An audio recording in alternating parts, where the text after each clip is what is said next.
नमस्कार साथियों, स्वागत आप सभी का सौदागर के आज के इस नए वीडियो में। साथियों, यह है सवाल जवाब का एपिसोड, 83वां एपिसोड है, जहां पर होते हैं आपके सवाल और सौदागर के जवाब। आज का जो दिन है, आज का दिन 115वां जन्म जयंती दिवस है बाबू जगजीवन राम जी का, जो कि डिफेंस मिनिस्टर भी रह चुके हैं, एग्रीकल्चर मिनिस्टर भी रह चुके हैं इंडिया के। और इनके ही समय में 1971 में बांग्लादेश अलग हुआ। तो आज इनकी पुण्य जयंती पे इन्हें तहे दिल से श्रद्धांजलि, और आप सभी की तरफ से भी इन्हें श्रद्धांजलि। आगे बढ़ते हैं, पहले सवाल की तरफ चलते हैं। विनय जी हैं, इनका सवाल है, please take this question as many first time buyer face this issue. Question 1, is it okay to buy proposed R zone land. फिर आगे भी आपके एक दो सवाल हैं। Builder is promising that sale deed will happen and combined Satbara will be issued. उसके बाद क्वेश्चन 2 भी है आपका, तो पहले इसका जवाब दे देते हैं। देखिए, प्रपोज्ड आर जोन जो आप कह रहे हैं, यानी कि अभी करंट पेपर पे जो है वो सेतीना विकास जोन होगा, एग्रीकल्चर नॉन डेवलपमेंट। अब अगर आप ये पूछें कि क्या ऐसा लैंड लिया जा सकता है, और आप कह रहे हैं कि कंबाइंड 7/12 होगा, ऐसा डेवलपर कह रहा है, सेलर कह रहा है। देखिए, कौन नहीं चाहता है कि वो अपना खुद का बंगलो बनाए, उसका खुद की ज़मीन हो, खुद का छत हो, और अपने हिसाब से वो चीज़ों को व्यवस्थित करे।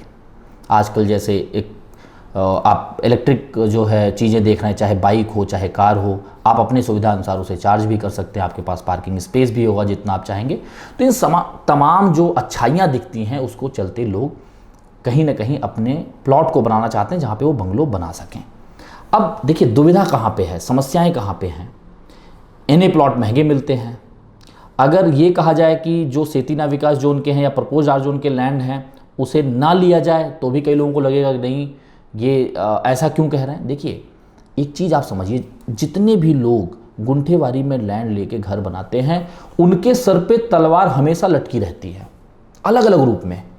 जो लोग जिनका खुद का घर होगा गुंठेवारी में, वो अगर इस वीडियो को देख रहे हैं तो वो रिलेट कर पाएंगे। जैसे एक तो सिक्योरिटी का इशू होता है, हर बार जब उन्हें घर छोड़ के जाना है तो वो कई बार सोचना होता है कि आखिर किस तरीके से जाएं, तमाम तामा झामा जो वहाँ का फैला उसे कैसे समेटें।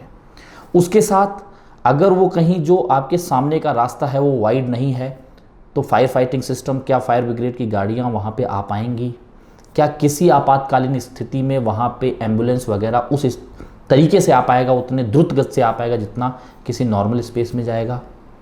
प्लस आपके बच्चों के लिए खेलने की जगह कहाँ पे होगी, वहाँ पे वाटर सप्लाई होगा कि नहीं होगा, गार्बेज कलेक्शन प्रॉपर होगा कि नहीं होगा।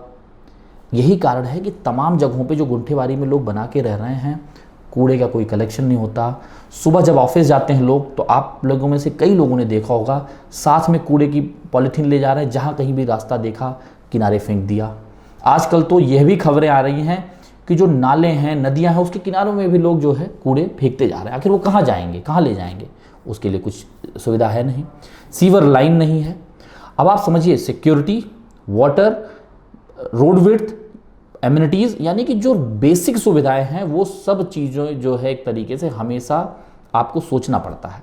और मैं ऐसे लोगों को गुंठेवारी प्लॉट सजेस्ट करूंगा जो या तो रिटायर हों, या फिर उनके घर में उनके पेरेंट या कोई भी जो है रिटायर पर्सन अगर रह रहे हों। रिटायर पर्सन मेरा कहने का मकसद ये है कि अब वो सेवानिवृत्त हो चुके हैं, अब वो अपना समय एक जगह पे बैठ के सारी चीज़ों पे दे सकते हैं। क्यों कह रहा हूँ, जैसे मान लीजिए आपने घर बनाया, अब टैंकर वाटर आप यूज करेंगे, तो टैंकर किस समय आ रहा है, पानी भरा गया या नहीं भरा गया, क्योंकि ज़रूरी नहीं कि आपको वहाँ पे अंडर वाटर मिल जाए, ग्राउंड वाटर मिल जाए। सिक्योरिटी को पर्पज़ को लेके, तमाम चीज़ों को लेके एक इंसान जो समझदार इंसान है वो लगातार घर में रहे। तो या तो अगर आप जो है रिटायर हुए हैं तो शायद आप वहाँ पे देख रेख कर पाएंगे, या आपके घर में कोई इंसान ऐसा हो जो देख रेख कर सके। अदरवाइज़ अगर आप वर्किंग कपल हैं या आप खुद ऑफिस जाते हैं डेली, फिर आपके लिए मैनेज कर पाना बहुत मुश्किल होगा। कहीं ना कहीं एक समय ऐसा आएगा जब आप सोचेंगे कि इसे या तो रेंट पे देके या तो बेच के मैं अपने फ्लैट में शिफ्ट हो जाता हूँ। मैं आपको ये रियल सिचुएशन बता रहा हूँ। अब आप समझिए कि उस समय अगर आप बेचने जाएंगे तो बेचने में भी एक दुविधा है, क्योंकि जो प्लॉट आप खरीद रहे हैं आज की डेट में, उस पर लोन तो आपको मिल नहीं रहा है। अगर आपको लोन की ज़रूरत भी लगेगी तो आप पर्सनल लोन लेके देते हैं। तो अब मान लीजिए अगर आपने कहीं पे 30-40 लाख रुपए का प्लॉट खरीदा और उस पर आपने कंस्ट्रक्शन भी कर दिया 30-40 लाख का, यानी कि 70-80 लाख का एक एसेट वहाँ पे बन गया।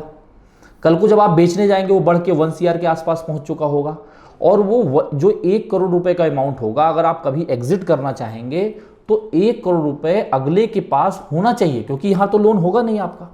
मान लीजिए अर्जुन हो भी गया तो भी वहां पे किस तरीके से लोन होगा सबको पता है। कोई भी नेशनलाइज बैंक लोन नहीं करते हैं, दाएं बाएं जाके किसी इधर उधर के बैंक से आपको लोन लेना पड़ता है, जहां पे रेट ऑफ इंटरेस्ट काफी ज्यादा होता है। तो आपका वो एसेट, आपकी वो प्रॉपर्टी कोई क्यों खरीदेगा? वही खरीदेगा जिसके पास 1 करोड़ 2 करोड़ का जो है खुद का डाउन पेमेंट होगा, खुद का अमाउंट होगा, वही खरीद सकता है। तो ये तमाम समस्याएं एक चीज हो गई। अगला जो आप इसमें क्वेश्चन 2 इसमें आपने डाला है, is it okay to build house in this land without government approval blueprint as 95% house are constructed without any approval. देखिए, अगर सबने किसी भी तरीके से कोई उनकी मुसीबत रही हो, कोई उनकी मजबूरी रही हो कि उन्होंने लिया, तो जरूरी नहीं कि आप भी लें। हाँ, मैंने जो आपको क्राइटेरिया बताया, यदि आप रिटायर हो चुके हैं, आपके घर में कोई है और देख रेख कर सकते हैं, तो आप उस पर सोचिए, क्योंकि आज की ही खबर है। आप कोई भी मराठी न्यूज़पेपर उठा के देखेंगे, आज की खबर है कि तमाम लगभग 10,000 से ज़्यादा जो है रजिस्ट्रेशन इस तरीके से हुए हैं जो बोगस कैटेगरी में डाले जा रहे हैं। 400 रजिस्ट्रेशन कैंसिल भी किए गए हैं। तो यह भी एक समस्या है, कहीं कल को जो है इन सब पचड़े में आप ना आ जाएं। तो पैसा वहीं लगाइए जहां सेफ हो। अगर आप 3,000-4,000 स्क्वायर फीट लेने की स्थिति में हैं तो थोड़ा आगे जाके सस्ते में अगर कहीं 11,000 स्क्वायर फीट मिल रहा और आपके नाम पे 7-12 हो जाए तो एटलीस्ट वो प्लॉट तो सेफ रहेगा, आपके एक के नाम पे कम से कम 7-12 रहे। और जब वो आर जोन में आ जाए, या फिर जब आप लगता है कि वहाँ की जो FSI है, मान लीजिए एग्रीकल्चर के लिए 0.4 की FSI मिल रही है और आपके नाम पे ऑलरेडी कोई एग्रीकल्चर लैंड है इंडिया में कहीं भी, तो ही आप उसे परचेज कर सकते हैं लीगली। तो आप अगर उसे परचेज करते हैं तो फार्म हाउस बना सकते हैं। 0.4 की FSI से 11,000 स्क्वायर फीट पे आप कुछ मोटे मोटे तौर पे 4,000 स्क्वायर फीट के आसपास बना लेंगे, तो भी कोई बुराई नहीं है, आप उसे यूटिलाइज कर लीजिए। तो कहने का मकसद ये है कि आप अपने पैसे को वहाँ निवेश करिए जहाँ सेफ हो। ऐसा नहीं होना चाहिए कि आप उसी पे अपना पूरा दांव लगा रहे हैं, आपके पास अपना घर नहीं है और आप वो ज़मीन लेके खुद का अपना घर बना रहे हैं, तो समस्याएं बढ़ जाती हैं। क्योंकि अगर आप ऐसे प्लॉट को लेके छोड़ते हैं तब भी रिस्क कम है, कम से कम आप उस पर कंस्ट्रक्शन नहीं कर रहे हैं। एक दूसरा जो है, आप रूल रेगुलेशन नहीं तोड़ रहे हैं कि बिना सैंक्शन के आप कंस्ट्रक्शन करने जा रहे हैं, वो भी एक रूल आप तोड़ने जा रहे हैं। तो अगर कहीं इन्वेस्ट करना हो तो भी इंसान एक बार सोचे। लेकिन अगर वहाँ पे आप तुरंत कंस्ट्रक्शन करने जा रहे हैं, अभी वो आर जोन है नहीं, अभी उसका फ्रेगमेंटेशन हो नहीं सकता है, पार्ट 7-12 नहीं हो सकते हैं, कंबाइंड होगा। कंबाइंड वाले डॉक्यूमेंट में ये भी दिक्कत है, कल को एक इंसान बेचने जाएगा तो भी सबका कंसेंट लगेगा, या पहले से आपने कंसेंट लेके रखा है तो सबका एक साथ गुच्छे में दिखेगा कि ये 11,000 स्क्वायर फीट, 15,000 स्क्वायर फीट इतने लोगों ने खरीदा हुआ है। तो ये तमाम चीज़ें, क्योंकि गुंठेवारी में रजिस्ट्रेशन सेल डीड गवर्नमेंट ने बंद किया हुआ है, जो भी ये ग्रुप में हो रहा है पैसा वगैरह खिला के, ये एक तरीके से लीगल नहीं है। बाकी मैंने जो आपको क्राइटेरिया बताया, यदि आप कंफर्टेबल फील कर रहे हैं तो ही अपने पैसों को लगाएं, क्योंकि आपकी गाढ़ी कमाई है और इसके जिम्मेवार आप खुद हैं। आगे बढ़ते हैं, हार्दिक कानितकर जी हैं। देखिए हार्दिक कानितकर जी, आपका सवाल पढ़ने से पहले आपका नाम यहाँ पे कानितकर देख के मुझे याद आ रहा है ऋषिकेश कानितकर, जो एक क्रिकेटर थे, और 98 के टाइम पे एक मैच हुआ था इंडिया पाकिस्तान का, और वो बांग्लादेश के बनने 25 साल हुए थे, उस दौरान हुआ था। आखिरी 2 बॉल पे 3 रन चाहिए थे, ऋषिकेश कानितकर जी ने चौका लगा के उस मैच को जिताया था। तो आपके सरनेम से उनकी याद आ गई। आगे चलते हैं आपके सवाल की तरफ। Thank you for sharing valuable information and awareness initiative. My question is which area of Pune is good for living? Self use, west Pune area like Wakad, Hinjewadi, Mahalunge, Baner etc versus east Pune like Wagholi. Would like to know water shortage situation of both areas. Thank you in advance. देखिए हार्दिक जी, अगर आप east versus West की बात कर रहे हैं और आप ये कह रहे हैं कि अगर मुझे सेल्फ यूज के लिए लेना है तो कहाँ पे लेना उचित रहेगा, देखिए हर एक इंडिविजुअल के लिए इसका जवाब अलग अलग होगा। मैं मोटे तौर पे अगर मैं कहना चाहूँ, मान लीजिए आप काम करते हैं ईस्ट साइड में, तो जाहिर सी बात आप प्रेफर करेंगे आसपास रहे, अभी वर्क फ्रॉम होम चल रहा होगा या ऑफिस जाना हो तो आपके लिए ईजी हो। एक स्कूल आप कहाँ प्रेफर कर रहे हैं, आपका बच्चा कहाँ पढ़ रहा है, आप चाहेंगे अगर वो स्कूल अच्छा है तो लंबे समय तक वो पढ़े, वो भी एक फैक्टर हो जाता है। हाँ, अगर आप बात करेंगे एक अलग पॉइंटर्स की, जैसे अगर आप ग्रीनरी की बात करिए तो west Pune compare to east Pune ज़्यादा ग्रीन है। वहाँ के अगर आप हिल सेक्शन को देखेंगे तो ज़्यादा ग्रीनरी आपको दिखती भी है। बारिश भी अमूमन यहाँ से 5-6% ज़्यादा होता है रेनी सीजन में वेस्ट साइड में। दूसरी चीज़, अगर आप मुंबई की तरफ कम्यूट कर रहे हैं, आपका फ्रिक्वेंटली है, तो भी एक अच्छी चीज़ रहेगी अगर आप वेस्ट में रहेंगे। अगर आप जो है एक तरीके से अहमदनगर या इस साइड में ट्रेवल करना चाह रहे हैं, सोलापुर वगैरह साइड में, तो आपके लिए जो है ईस्ट साइड अच्छा रहेगा। वहीं रेनी सीजन में जितने भी एक तरीके से हिल स्टेशंस हैं, जितने भी स्पॉट हैं, चाहे आप तामिनी घाट की बात कर लीजिए, चाहे आप लोनावला की बात कर लीजिए, खंडाला की बात कर लीजिए, वो वेस्ट साइड से ईजिली रीचेबल रहता है। लेकिन अब ऐसा भी नहीं कि आप डेली जो है ऐसे स्पॉट्स पे जाएंगे। अगर आप महीने में 1-2 बार 3 बार जा रहे हैं तो सिटी से, यानी कि ईस्ट साइड से आपको पूरा सेंटर ऑफ सिटी क्रॉस करने में लगभग 25-30 मिनट लगेगा। तो वो चीज़ अगर आप कर सकते हैं तो ईस्ट भी अच्छा है। रही वाटर सिचुएशन की बात, तो हिंजौड़ी अभी कॉरपोरेशन का हिस्सा नहीं है, ग्राम पंचायत ही पानी सप्लाई करती है, या फिर जो भी वहाँ पे प्रोजेक्ट हैं उनके पास ग्राउंड वाटर है तो ठीक है, नहीं तो जैसे ब्लू रिज वगैरह हैं वो कोशिश करते हैं कि रिवर वाटर लेके उसे फ़िल्टर करके जो है मुहैया कराया जाए। रिवर वाटर में क्या समस्याएं हैं लगातार हमने आपके सामने रखा ही है। अब ये चीज़ आती है, अगर आप ईस्ट पुणे में देखें तो जो भामा आस्केट डैम की वाटर सप्लाई है वो डेडिकेटेड पुणे ईस्ट के लिए है, जिसमें मेजरली आपका नगर रोड और इसके आसपास के एरिया, चाहे लोहगांव हो, वाघोली हो, केशवनगर, खराड़ी, इसको कवर किया जा रहा है। गर्मियों के समय में पानी की कितनी किल्लत है ये सबको पता है। डैम में पानी नहीं है, लेकिन वाटर टैंकर वालों के लिए पानी की कोई कमी भी नहीं है।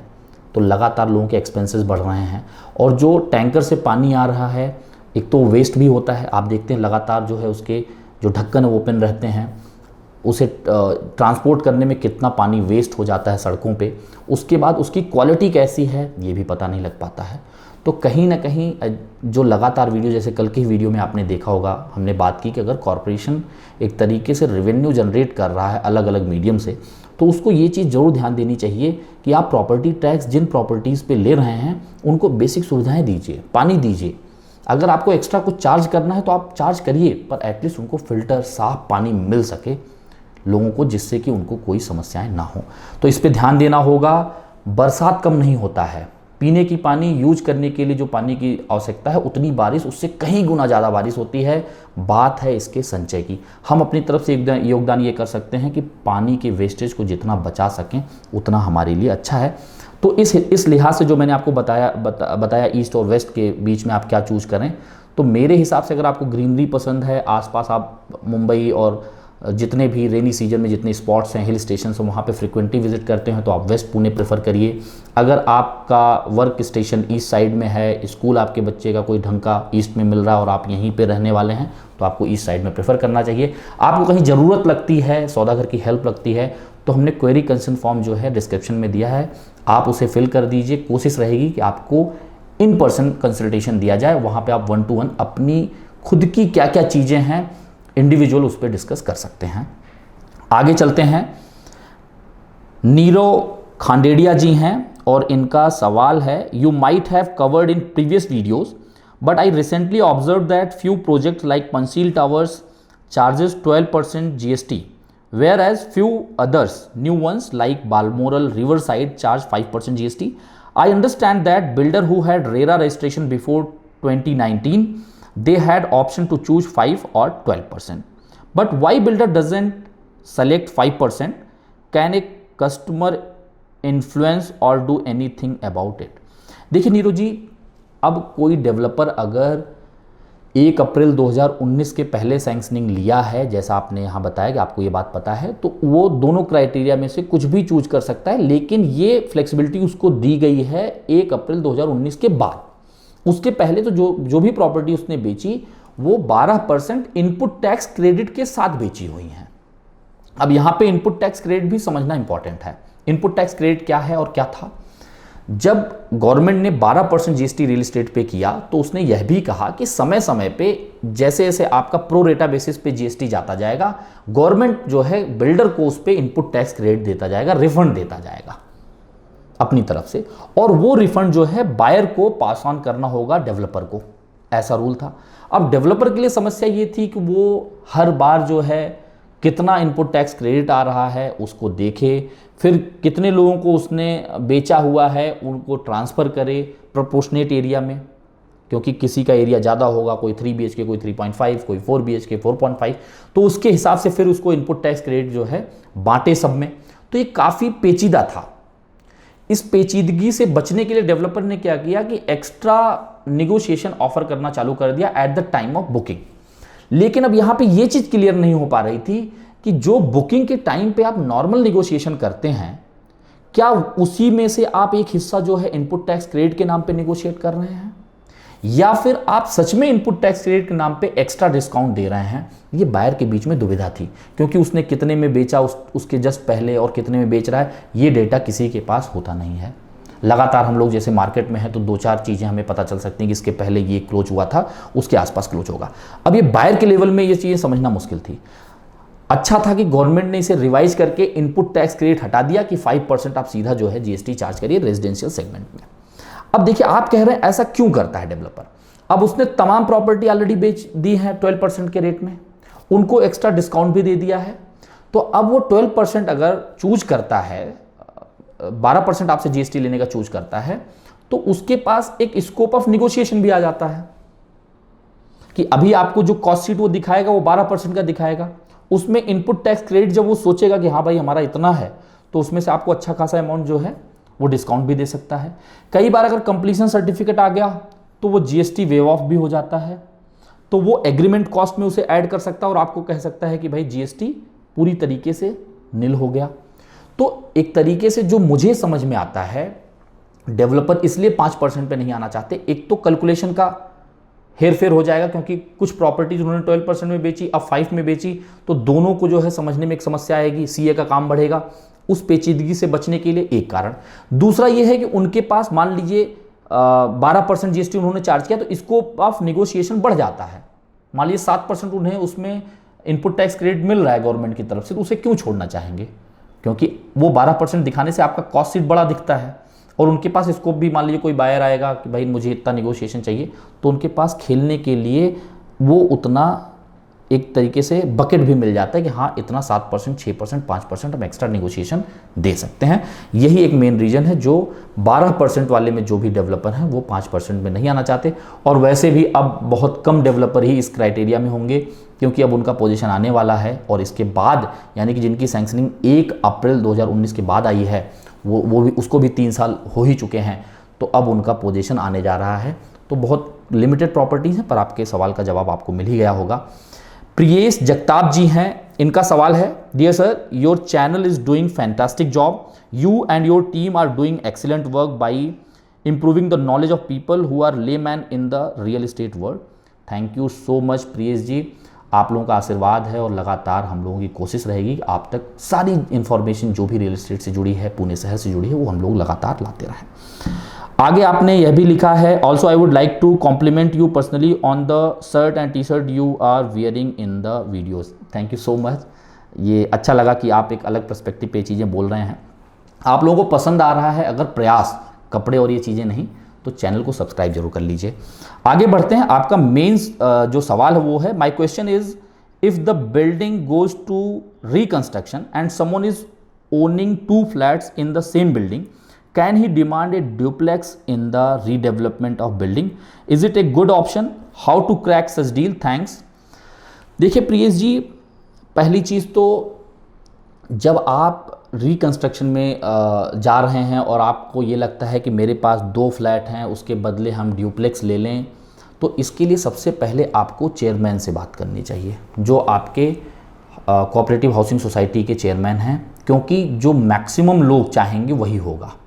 तो अगर आप चेयरमैन से मिलेंगे तो आप उनसे ये बात ला सकते हैं, क्यों ना हम जो नया रीडेवलपमेंट जिस भी डेवलपर को दे रहे हैं उससे यह भी कहें कि कुछ फ्लोर पे वो ड्यूप्लेक्स प्रोवाइड करें, या अगर बिल्डिंग 2-3 है तो किसी बिल्डिंग में पूरा ड्यूप्लेक्स ही क्यों ना बना दे, या अगर एक ही बिल्डिंग है तो उसके एक विंग में जो है ड्यूप्लेक्स बना दें, जिससे कई लोग जो ड्यूप्लेक्स में रहना पसंद करेंगे वो ड्यूप्लेक्स में शिफ्ट हो जाए। अगर उनके पास उतना स्पेस है, जैसे आपके पास 2 BHK है, किसी के पास बड़ा फ्लैट है तो ड्यूप्लेक्स में जा पाएगा।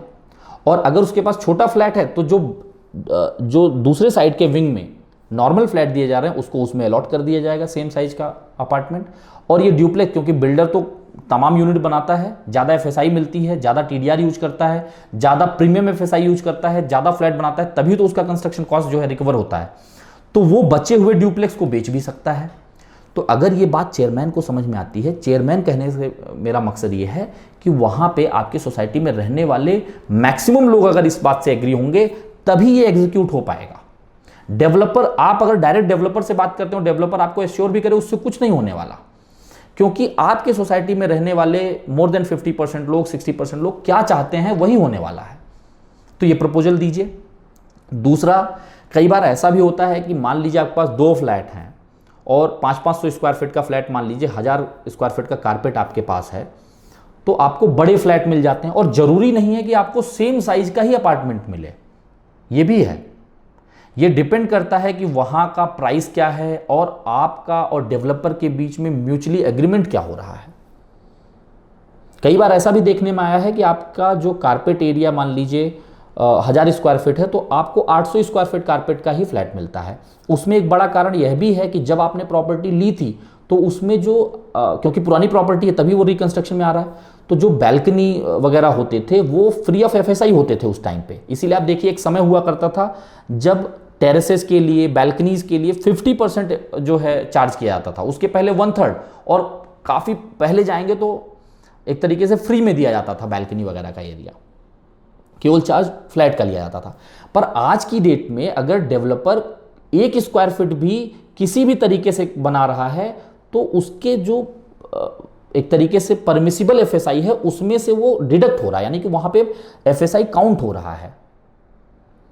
तो आपको जो वो कारपेट प्रोवाइड करेगा, जो एरिया प्रोवाइड करेगा, वो टोटल कारपेट का प्रोवाइड करेगा। मान लीजिए 1000 कारपेट आप यहां दिखा रहे हैं और बैल्कनीज वगैरह मिला के जो पुराना स्ट्रक्चर है आपका फ्लैट है वो मिला के 1100 स्क्वायर फीट हो रहा है, तो यहां पे वो आपको पूरे के पूरे कारपेट से लेना देना नहीं है, वो पूरा जो बैल्कनी वगैरह दे रहा है उसको इंक्लूड करके टोटल कारपेट उसके आसपास मैच कराने के लिए सोचेगा।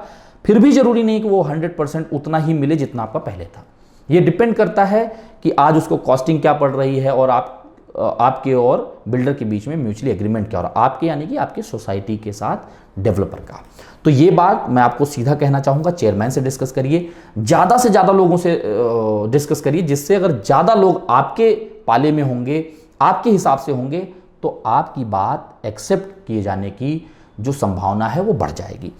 आगे चलते हैं। आशीष खट्टर जी हैं, इनका सवाल है, hello sir, hope you are doing good, would you please suggest on which floor parking should be taken at the time of possession? We have 2 options from builder.